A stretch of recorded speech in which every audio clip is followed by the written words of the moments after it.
Is it? So you can start anytime. We can start now? Okay, thanks. Okay. Ready? Okay. Good morning. My name is Avvy Go, and I'm the clinic director of the Metro Toronto Chinese and Southeast Asian Mayo Clinic. With me today, first of all, on my right is Mr. David Lepofsky, and he's the Human Rights Reform Representative of the Accessibility for Ontarians with Disabilities Act Alliance, which is AODA Alliance. And on my left is Professor Lauren Foster, and he teaches at York University Schools of Public Policy and Administration. Lauren has a very strong background in human rights and social justice issues. And we're here today because 48 hours ago, the McGuinty government privatized enforcement of human rights in Ontario. For almost a half-century, it was the role of the government in this province to publicly investigate and prosecute those who illegally discriminate contrary to the Human Rights Code. And this was done through the Ontario Human Rights Commission. The McGuinty government's controversial Bill 107, which was passed on December 2006, went into effect this past Monday in the middle of a holiday weekend and changed all that. As of this past Monday, victims of discrimination can no longer go to the Human Rights Commission to publicly investigate and prosecute their complaints. Instead, they must investigate and prosecute their own cases and enforce their own rights without it being spearheaded by a publicly funded law enforcement agency. Was the backlogged, underfunded human rights system great before June 30th, 2008? Definitely not. Was change needed? Definitely. But there was a huge debate in 2006 on which change would make things better or which would make it worse. Unfortunately, the government shut down that debate right in the middle with a closure motion. And the result is Bill 107. The vast majority of people who file human rights complaints every year are people with disabilities and people from racialized communities. And at least as much as anyone else, they needed reform to the human rights system in Ontario. And 2 days ago, the government held its ribbon-cutting festivities. Yet today, we're going to take a sober second look at what Ontarians are being promised, what they should demand, and what they should expect from this new system. And we're not going to present you with the government-crafted news kits, but instead we're giving you the internal government documents which David had obtained under the Freedom of Information Act. We have brought copies of the government staffing charge for the Human Rights Commission, the Human Rights Tribunal, and the Human Rights Legal Support Center. And we also have provided you with a set of key quotations on what the government has committed to Ontarians and some of the statements that were made by public officials that should give us pauses to whether or not they will be keeping all these commitments and promises. Our number one goal is a human rights system that will truly work for all victims of discrimination. We want this new system to work. However, we're very concerned that what we will end up is that all discrimination victims are not going to be getting the level of support that they need and were promised when they go up against government agencies or big private companies with deep pockets and lawyers on retainer. We are really worried that for many human rights victims, the new system will be too hard to navigate on their own. We're very fearful that the cases just will not get filed or will simply get abandoned. The current backlog will just be shuffled down the hall from the historically underfunded Human Rights Commission to the even more underfunded Human Rights Legal Support Center that will fill its role. Even worse, we fear that the current backlog will well be replaced by a group of silent victims of discrimination who will not have the support they need and will be left with even less justice than under the old system. And I'm going to turn to Mr. Lepofsky now, and he's going to talk about the legal support discrimination that victims need and what kind of support that they have been promised and what kind of support they will get. Good morning, everyone. You will have available to you a list of 10 key commitments that we've tracked that the McGuinty government and its officials have made about what is supposed to be delivered to Ontarians under its reforms to the human rights system. You can pick up a copy, and every commitment is backed by a quotation or a source. We base this on what statements were made in the legislature. We base this on what Bill 107 itself promises or says. And we also base this on the content of a panel discussion at Community Living Ontario that took place on June 13th, involving myself from the community perspective and Ms. Kathy Laird, who is the executive director of the new Human Rights Legal Support Center. We've included some excerpts from that panel discussion where appropriate in that list of commitments.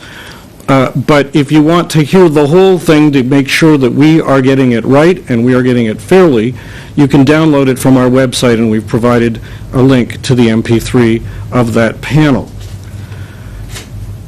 Legal support is at the key or the center to our discussions today. The government made 10 important commitments to the community. Many pertain to the provision of legal support to victims of discrimination. This is what they committed, among other things. First, they committed to free, independent legal counsel to be provided to all victims of discrimination or complainants at the Human Rights Tribunal and through the Human Rights Tribunal process. They said this would be available regardless of the income of the individual seeking that free, independent lawyer. And the term they used was lawyer or legal counsel. They committed that this would be available across the province, not, I might add, just in Toronto. On behalf of the Legal Support Center, its executive director, Kathy Laird, at this panel a couple of weeks ago, committed that the Human Rights Legal Support Center will meet with every individual who asks for legal representation. And I note that the Human Rights Commission, beyond the 3,000 cases is projected to be at the tribunal this year or in each upcoming year, annually got tens of thousands of calls or contacts just making inquiries. We've also got a commitment from Ms. Laird at that same panel that the Human Rights Legal Support Center will pay for the cost of expert witnesses for clients they represent. Expert witnesses are very important in a number of human rights cases, and indeed in many disability cases, for example. She also committed that the Human Rights Legal Support Center will investigate cases for their clients. Now, there are other commitments, and our Professor Foster will talk about some of those as they relate to the Human Rights Commission. Let me take a moment to talk to you about why this issue of legal representation is so important. If an individual who says that they are the victim of discrimination is going to proceed to a hearing on that claim before the new court, the court that will hear it, the Ontario Human Rights Tribunal, it's a court-like tribunal, if they're going to go and face a contested hearing against a party they've accused of discrimination, they absolutely need to have a lawyer there to represent them. Why do I say that? Well, for one thing, I can tell you from personal experience. I personally have fought not one, but two cases against the Toronto Transit Commission. I am a lawyer. And believe me, I got a sense at a personal level of what kind of battle you can face just to fight for something as simple as getting the buses or streetcars or subways to tell you all the names of the stops that you're at. The TTC spent, got this revealed through a Freedom of Information request as well, $450,000 on lawyers combined to fight those two lawsuits. Many, if not most, people accused of discrimination at the Human Rights Tribunal will come with lawyers. Will they all spend that amount of money? Can't say they will, but too many will, or too many will have at least spent a substantial amount to hire lawyers to defend themselves. An individual who alleges discrimination, who goes to that tribunal and has to prove their case, face cross-examination, and so on, will be absolutely at sea if they try to do it without a lawyer representing them.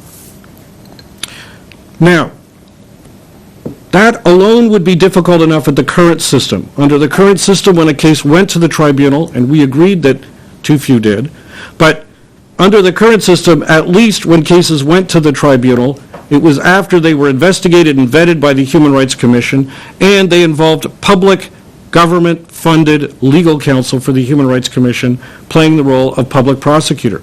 And as Avvy said, not under this new system. How else do we know that you're going to need lawyers? The tribunal has now announced new rules that will govern how these hearings are going to be conducted. They are complicated rules. They involve about 20 or more different possible legal forms you're going to have to be familiar with. And believe me, trying to tackle and understand those rules without being supported by a lawyer is going to be a fool's errand. It will be a high-risk exercise. But don't just take it from us.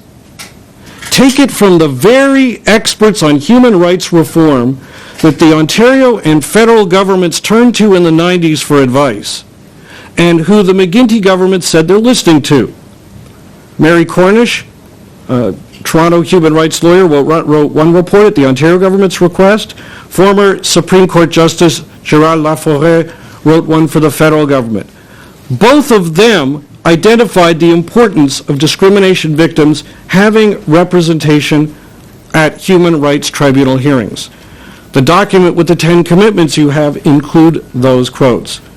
Moreover, even if you don't want to take it from them, you could even listen to the number of proponents who supported Bill 107, even they, when they came before the standing committee of the legislature, before closure was invoked and those promised hearings were shut down, many of their comments supported the need for legal representation at the tribunal level. So then, let me turn to the obvious question. The obvious question is, are they going to be able to deliver on this? We have very serious concerns that they're going to be able to deliver on this commitment.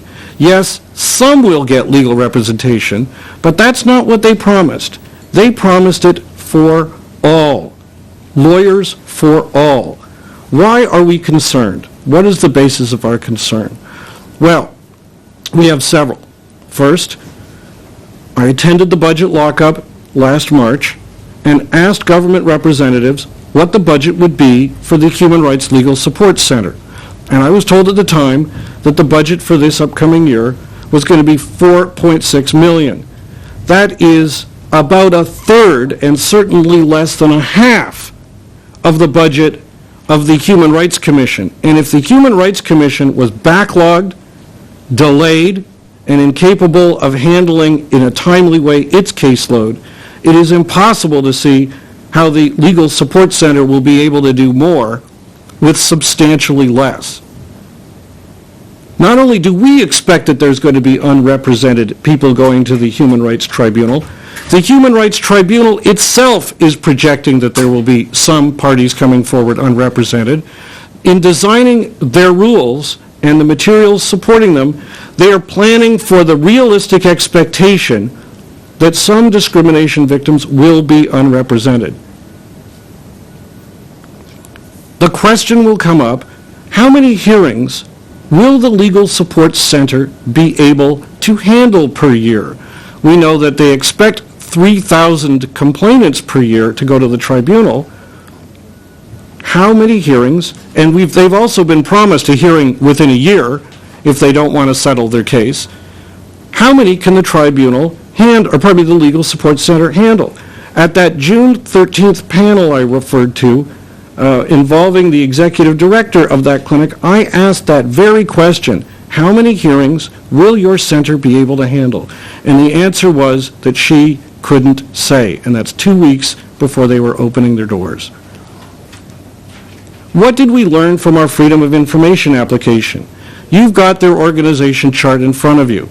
It lists 9 legal counsel positions at the Human Rights Legal Support Center. 9 legal counsel to provide legal advice and lawyer representation, that's what was promised, to the projected 3,000 complainants per year and the tens of thousands more who may call for advice. That alone, simple math, can't work. But if you either have heard government statements lately, including, from what I'm told, at the ribbon cutting on Monday, though I wasn't there, I just heard, but also from what Ms. Laird said at the panel we had on June 13th, the Legal Support Center's public statement is that they're going to have 19 lawyers. Now, the document you have there is one that was given out, we were told, to the Human Rights Commission staff in April, just after the Ontario budget, and I believe about a day or two after the government announced in a news release what its funding was going to be, what new funding it was injecting into the system. So this is information they released to staff in the current system at a point in time after they'd set the budget for the province and after they'd publicly announced the funding that they were going to add to this system. Now, there's a bit of a discrepancy here between the 9 legal counsel position they've got and the 19 lawyers that Ms. Laird said they're going to have. Now, by the way, 19 lawyers working 24 hours a day, 7 days a week, still couldn't provide all the legal representation annually that was promised. But in any event, I asked the question at that panel, and again, you can listen to the MP3 if you need to hear the exchanges about this of Ms. Laird, of where the 19 comes from. And it turns out that there are 9 legal counsel positions. There's another class of position which on the organization chart is called legal support workers. She, at the panel, said it wasn't going to be called that. It'll be called something else, legal services representative. And they will be open to people to apply for whether they are a lawyer or not, i.e. to apply to work in this job. It is not a job designed for and exclusively limited to legal counsel. It is a job that can be filled by a lawyer or a paralegal or other people with some experience doing advocacy. It turns out that they seem to be offering a number of those jobs, 9 or so, she said a couple of weeks ago, to people who happen to be lawyers. We are confused. These are lawyers being put in jobs that are not designated as legal counsel, which are not being paid as lawyers. We don't know what their situation will be relative to the Law Society, whether they will be representing themselves to their clients as lawyers. All we know is it's some kind of new class of people, work position, which is something below the standard that they themselves call legal counsel. But numbers aside in terms of what you call them, they still won't be able to provide the full representation that we were promised with those kind of numbers, unless the hearings are extremely short and are not particularly effectively presented, we are concerned. Now then, there are other reasons why we have these concerns. Let me just cover these very briefly. The government promised that that the Legal Support Center that they're establishing will provide legal services across Ontario. From what we've been told, they are only opening an office in Toronto. If you ask what kind of how are they going to deliver legal services to the majority of Canadians, or pardon me, of Ontarians who live outside Toronto, the answer that we got, we've been getting for months, and that we got from Ms. Laird a couple of weeks ago is that they're going to be working out some kind of arrangements with legal clinics or private lawyers on some kind of terms to handle cases outside Toronto. We still don't have any particulars on this. We don't know how many, we don't know how often, we don't know how quickly. We just still don't know, and they've had a year and a half to set this up. And we've been asking these kind of questions, by the way, of the government since Bill 107 was introduced, and still since Bill 107 was passed. The Legal Support Center committed to provide investigations for their clients. Now, there's 2 problems with this. Number one, look at the organization chart. They don't have any investigators. They do have positions called legal support workers or legal representatives or something, but if they're all tied up answering the tens of thousands of phone calls that they're going to be getting per year, and handling the 3,000 cases that are going to be entitled to a hearing if they don't settle, then it's going to be difficult to see how they're also going to double as a team of investigators. The other problem is that the Legal Support Center does not have any investigation powers. The old Human Rights Commission did. It had investigators that had the power to get search warrants, to go into buildings, to interview people, and so on, and it was an offense to obstruct their investigation. No such thing for the legal support centers people, whoever it turns out to be their investigators.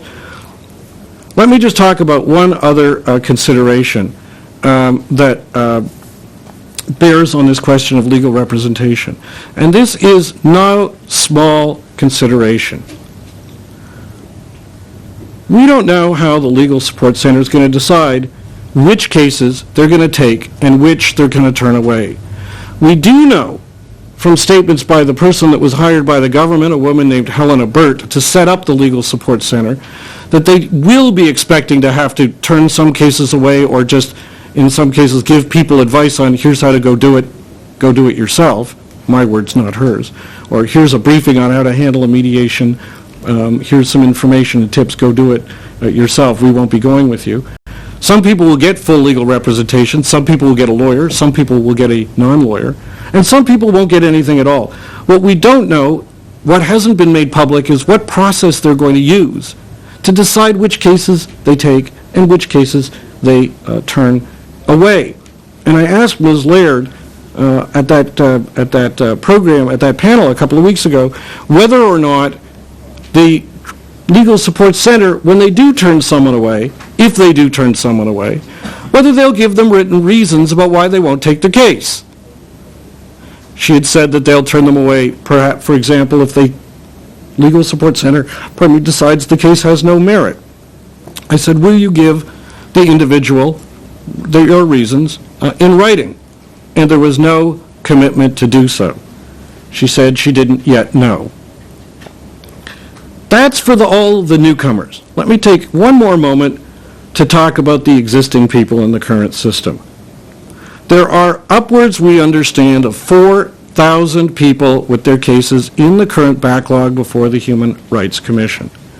What happens with them? They've got a choice right now. They can stay with the commission and try to get their case finished there, but the commission's only got 6 months to do that.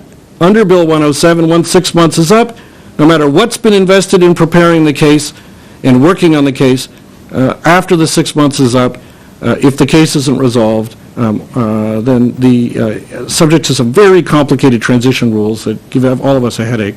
Basically, you're out of luck and you got to go start at the tribunal all over again.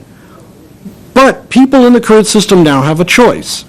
They can also opt to jump into the new system right now, to go to the Human Rights Tribunal right now, to leave the Human Rights Commission and jump into a new expedited process at the tribunal. Well, the decision of whether to make that jump for those 4,000 people who've been in the old system for months or years, who've trusted the government to keep that system alive but had it changed in the middle, the decision whether to jump to the new system or stay in the old system for those 6 months is a complicated decision for which independent legal advice is required. If you go to the website of the Human Rights Legal Support Center, the quotation is on our list of 10 commitments there, by the way, the Legal Support Center has decided that they will not be providing legal advice to those over 4,000 people on that important decision for which they so desperately will need legal advice. So much for the promise of free government lawyers for everybody at the tribunal. We intend, in conclusion, before I pass it back over to Lauren, or pardon me, to Avvy, we intend not just to raise these as concerns, but to monitor this. We are not telling people don't use the system, much the contrary. We are urging anyone who feels they are the victim of discrimination to call the Human Rights Legal Support Center and to call there now. Ask for the free lawyer they were promised. We've also are asking people to let us know what they found. Did it work? Did they get what they were promised? And we've set up a new email address for people to let us know. And you'll see that email address in the news release that you've got in front of you. So we are encouraging people to use the system. If they're able to get legal services, great. And if they're not, that the government should be held accountable with respect to their promises. Thank you. And as I've mentioned earlier, most of the cases that the Commission received every year are from people with disabilities and people from the racialized communities. And if you look at the annual reports, in fact, they made up about 80% of all the complaints that were received every year by the Commission. And these communities are also among the poorest in our province, and therefore they are the ones who need free legal service the most. And so they will be the one who will be turning to the Legal Support Center. And speaking from someone who has worked with the Commission on race-based complaints. And most of these cases, as David says, are very systemic in nature. And in fact, I would say that every race-based complaint has a systemic component. And so it's important to have proper legal representation.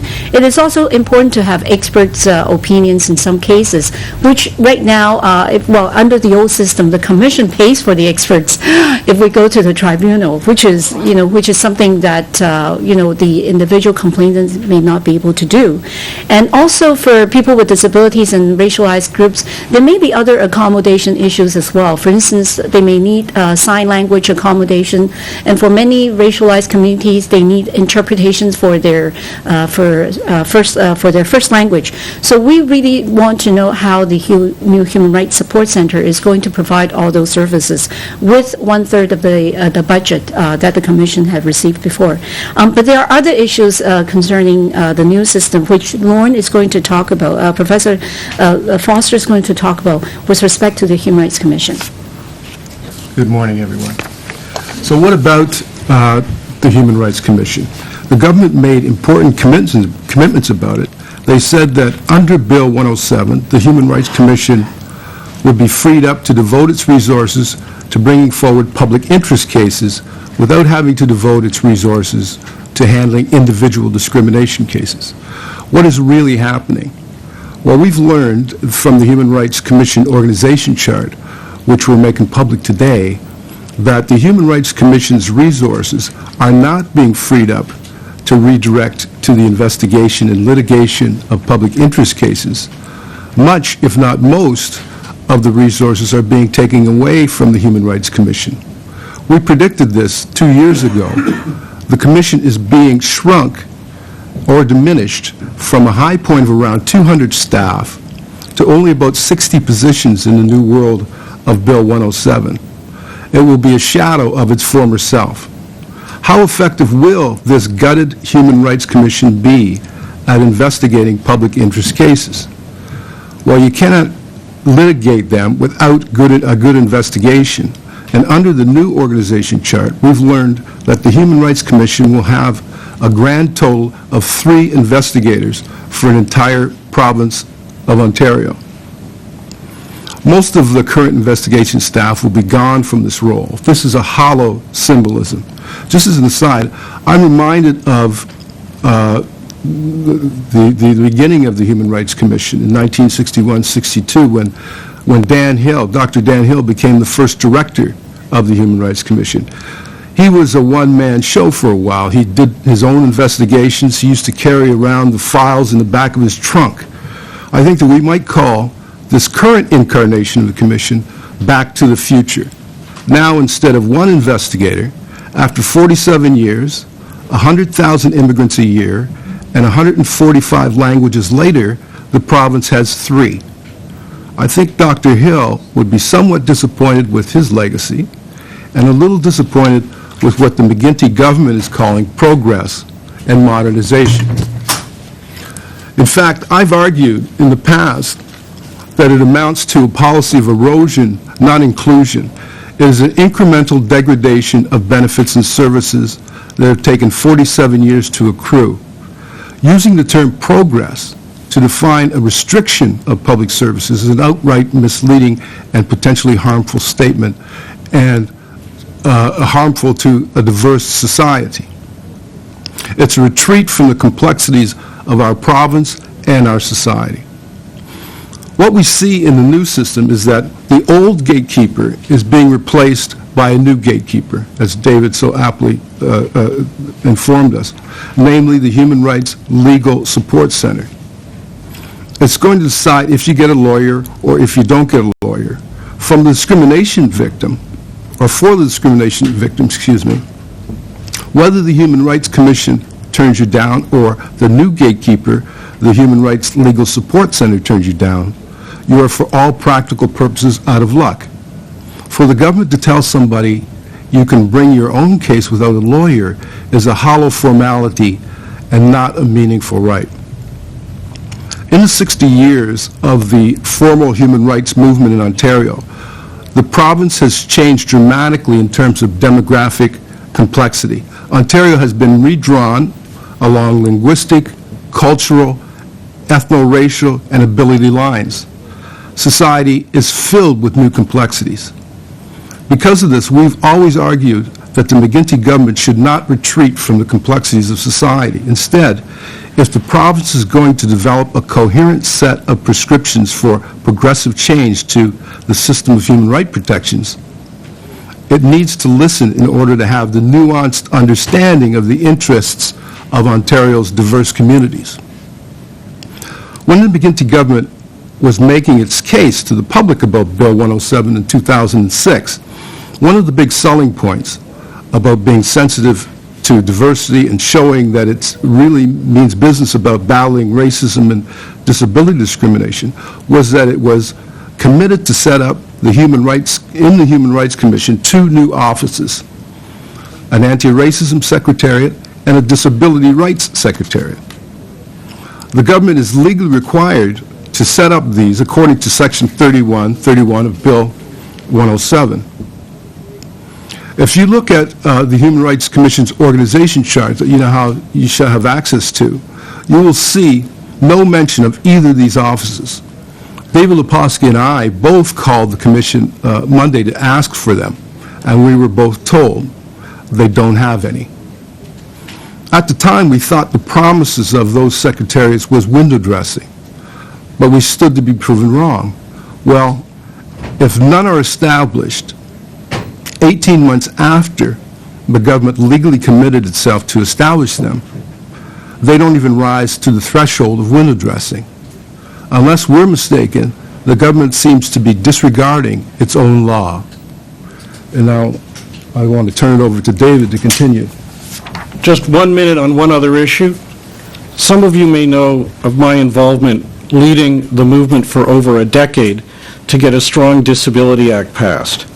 This past Monday, with the coming into force of Bill 107, the McGuinty government has also broken an important understanding it reached with the disability community regarding that law. When in opposition, the McGuinty Liberals properly assailed the Harris government because they provided a weak Disability Act with no effective enforcement. Premier McGuinty promised us in the 2003 election that he would be different. He would pass a new Disability Act with effective enforcement. When he got elected, his minister, Marie Butriani, sat down to negotiate with us the content of that law. We asked for a new enforcement agency, independent enforcement agency. The government told us they weren't going to provide that, but they said that we would continue to have access to the Human Rights Commission as the investigator and prosecutor of such discrimination cases. I believe to this day that Minister Butriani was speaking in good faith when she said that. We didn't get everything we wanted, but we shook hands on the deal, and I sat at this very place in the spring of 2005 to commend the McGuinty government on the Disability Act. What happened a year later is a different minister came along and effectively broke the understanding, yanked the rug out from underneath it, just as they were going to yank the enforcement teeth out of the Human Rights Commission. And that's what went into effect this past Monday. And we are left with a weakened Disabilities Act and a broken understanding about the continued availability of the Human Rights Commission. Avvy? So, I guess that David had mentioned earlier, we will monitoring the situation, and we are urging people to contact the new support center to seek help. And we do hope that we can be proven wrong, and so we'll all celebrate, a successful new system. However, we also call on the media to monitor the situation as well, and not to just take the government's words or even our words for it. you see for yourself whether the new system is working or not. So that's the end of the formal part of the conference, and we're open for, I guess we're a little bit behind time, but if you have a few questions, please, I would appreciate if you can identify yourself or the news agency for David's purpose. So if you have any questions? No question? Okay, so thank you very much for coming out. And please don't, get as many copies as you want of the charts and the information.